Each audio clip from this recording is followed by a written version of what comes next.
Hello friends, welcome back to priyavijaykitchen. சமையல் ரகசியம் சொல்லவா. இன்றைக்குரிய முதல் டிப் என்னன்னு பார்த்தீங்கன்னா, நம்ம கிச்சனில் வேலை பார்க்கும் போதில் நமக்கு குக்கர் சுட்டுறோம், இல்லைனா சூடான தண்ணீர் பட்டுரும், அப்படி இல்லைனா ஏதோ ஒரு தீக்காயம் பட்டுருச்சுன்னு வச்சுக்கோங்களேன். அது வந்து நல்லா கொப்புளிச்சு அதில் நீர் கோர்த்து சலை வச்சு ஒரு 10 நாள் கிட்ட ரொம்ப வேதனையாக இருக்கும். அதை தடுக்கிறதுக்கு தீக்காயம் பட்ட உடனே அந்த இடத்துல கொஞ்சமாக நெய்யை தடவிட்டு அது மேலே உப்பு தூவி விட்டுருங்க. ஒரு 10 நிமிஷம் பயங்கரமாக எரியும். ஆனால் உங்களுக்கு அந்த கொப்பளிக்காது, உங்களுக்கு அப்படியே தீக்காயம் அப்படியே பட்டு போயிடும்.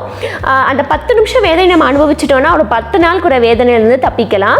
செகண்ட் டிப் என்னன்னு பார்த்தீங்கன்னா, நம்ம எண்ணெய் தேய்ச்சி குளிச்சதுக்கப்புறம் பெரியவங்களாக இருந்தாலும் சரி, சின்ன பிள்ளைங்களாக இருந்தாலும் சரி, எண்ணெய் தேய்ச்சி குளிச்சதுக்கப்புறம் கீரை வகைகளை சாப்பிடவே கூடாது. அதுக்குரிய காரணம் எனக்கு என்னன்னு தெரியல. உங்களுக்கு ரீசன் தெரிஞ்சதுன்னா நீங்கள் கீழே கமெண்ட் செக்ஷனில் தாராளமாக மென்ஷன் பண்ணுங்கள், நானும் தெரிஞ்சுக்கிறேன். தேங்க்யூ, தேங்க்ஸ் ஃபார் வாட்சிங்.